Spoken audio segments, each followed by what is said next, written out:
A very warm good evening to all of you. आज हम unit number 2 class +2 solution का बहुत ही important topic start करने जा रहे हैं। एग्ज़ाम पॉइंट ऑफ व्यू से भी, नीट के पॉइंट ऑफ व्यू से भी, AIEEE के पॉइंट ऑफ व्यू से भी और JEE मेंस के पॉइंट ऑफ व्यू से भी।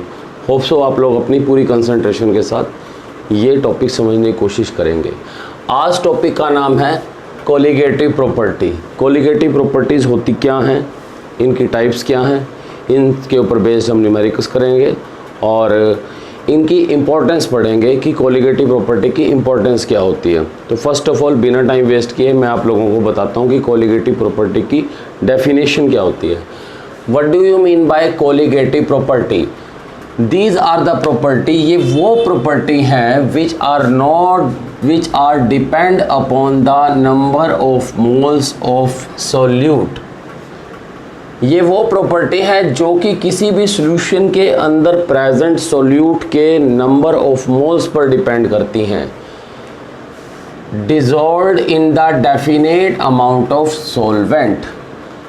जो सॉल्यूट किसी सॉल्वेंट के अंदर डिसॉल्व हैं, उन सॉल्यूट के नंबर ऑफ मोल्स कितने हैं, ये प्रॉपर्टीज़ उन पर डिपेंड करती हैं। उन्हें बोलते हैं colligative property. Colligative property do not depend upon the nature of solute. मान लीजिए मैं एक कंटेनर लेता हूँ, कंटेनर के अंदर वाटर डालता हूँ और वाटर के अंदर NaCl डाल देता हूँ। NaCl सॉल्यूट है, वाटर सॉल्वेंट है, दोनों के मिलने से बनता है आपका सॉल्यूशन। सॉल्वेंट है, दोनों के मिलने से बनता है आपका सॉल्यूशन। बट कोलिगेटिव प्रॉपर्टी के according colligative property number of moles of solute पर डिपेंड करती हैं। इस बात से कोई लेना देना नहीं है कि उनका नेचर क्या है, वो उनके नेचर के ऊपर बिल्कुल डिपेंड नहीं करती। कोलिगेटिव प्रॉपर्टी डिपेंड करती है number of moles of solute. Second topic, type of colligative property. Colligative property की टाइप्स कितनी हैं? तो कोलिगेटिव प्रॉपर्टी की 4 मोस्ट इंपॉर्टेंट टाइप्स हैं। First is osmotic pressure, second is relative lowering in vapour pressure, elevation in boiling point, depression in freezing point. आप इन तमाम properties में जो मैंने आपको 4 नाम बताए, इनमें आप 1 बाय 1 जब पढ़ेंगे तो आपको पता चलेगा कि ये प्रॉपर्टी तो number of moles of solute पर डिपेंड करती हैं कि आपने किसी सॉल्यूशन के अंदर कितना सॉल्यूट को इनकॉर्पोरेट करवाया है, डाला है, ये तो उस पर डिपेंड करती हैं। ये सॉल्यूट के नेचर पर डिपेंड नहीं करती। फर्स्ट ऑफ ऑल जहाँ से हम स्टार्ट करने वाले हैं उसका नाम है ऑस्मोटिक प्रेशर। तो ऑस्मोटिक प्रेशर समझने से पहले आप लोगों को एक बहुत इंपॉर्टेंट टर्म समझनी पड़ेगी जिसका नाम है ऑस्मोसिस। ऑस्मोसिस क्या होता है? Osmosis is defined as the flow of solvent from low concentration to higher concentration, negative to positive movement of solvent molecule। किसी भी सॉल्यूशन के सॉल्वेंट मॉलिक्यूल जब नेगेटिव टू पॉजिटिव यानी कि low concentration to high concentration move करते हैं तो उस प्रोसेस को बोलते हैं ऑस्मोसिस। जब भी ध्यान दीजिएगा, जब भी सॉल्वेंट के मॉलिक्यूल लो कंसंट्रेशन से हाई कंसंट्रेशन की तरफ मूव करेंगे तो उनके रास्ते में एक मेम्ब्रेन आएगी, एक बैरियर आएगा जिसका नाम है सेमी परमिएबल मेम्ब्रेन। तो ऑस्मोसिस की डेफिनेशन क्या बनती है? Flow of solvent from low concentration to high concentration through a semi permeable membrane. Solvent के मॉलिक्यूल का एक नेगेटिव पोर्शन से, नेगेटिव कंसंट्रेशन वाले रीजन से पॉजिटिव कंसंट्रेशन वाले रीजन पर मूव करने की प्रोसेस को from low concentration to high concentration through semi permeable membrane is known as osmosis. Types of osmosis, there are 2 types of osmosis, one is endosmosis and second is exosmosis. जैसे कि नाम भी बता रहा है, endo inside, exo outside.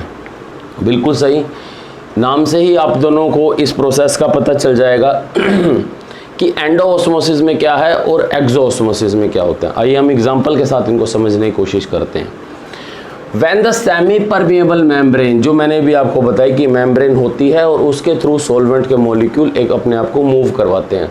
When semi permeable membrane allow to move solvent molecule enters inside, semi permeable membrane allow करेगी कि molecule inside enter करें, फ्रॉम आउटसाइड टू इनसाइड।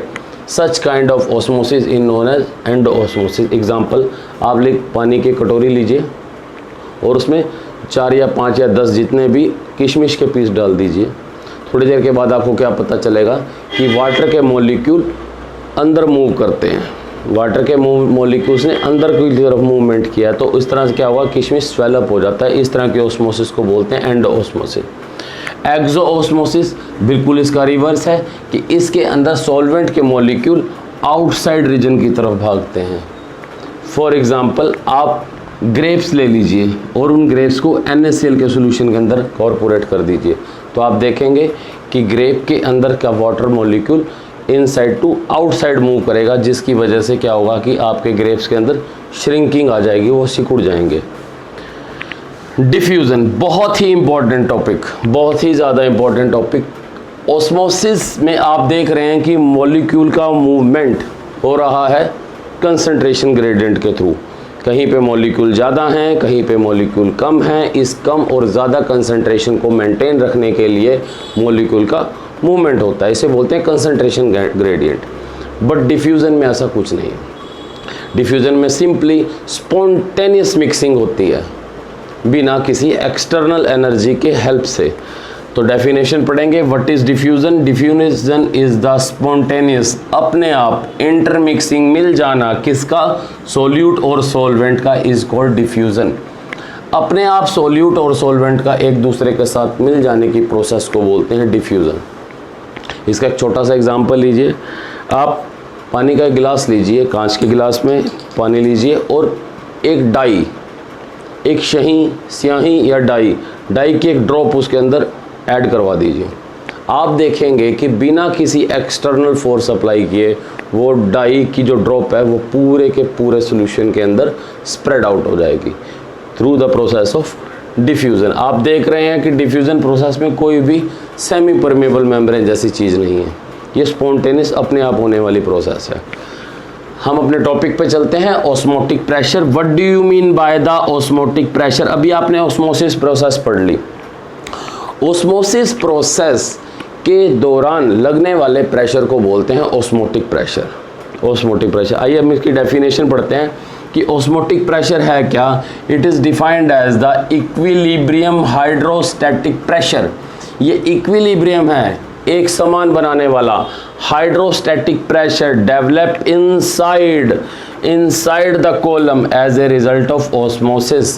कि कहीं पर ऑस्मोसिस प्रोसेस हो रही है, उस ऑस्मोसिस प्रोसेस के रिजल्ट में जो प्रेशर डेवलप होगा इनसाइड द कॉलम, जो कि बराबर होगा हाइड्रोस्टैटिक प्रेशर के, पानी के द्वारा लगाए गए प्रेशर के, तो ऐसे प्रेशर को बोलते हैं ऑस्मोटिक प्रेशर और रिप्रेजेंट करते हैं इसको पाई से।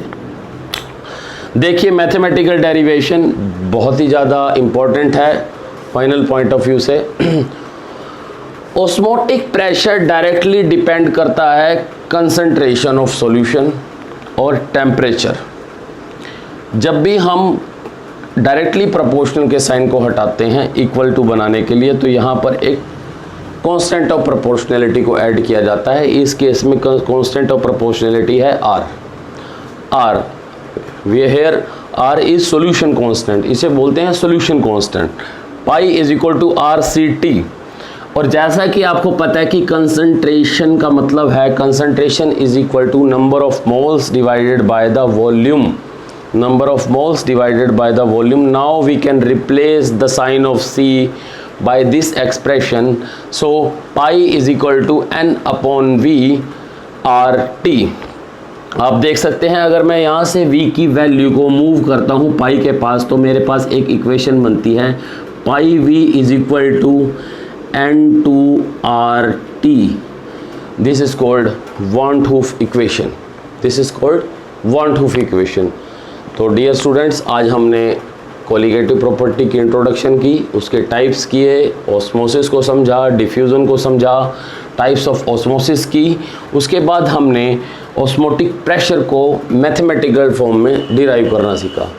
नेक्स्ट टॉपिक में अपने नेक्स्ट लेक्चर में मैं आपको ऑस्मोटिक प्रेशर से रिलेटेड न्यूमेरिकल्स और नेक्स्ट कोलिगेटिव प्रॉपर्टी कराऊंगा। होप सो आप लोगों को ये टॉपिक समझ आया होगा। Thank you.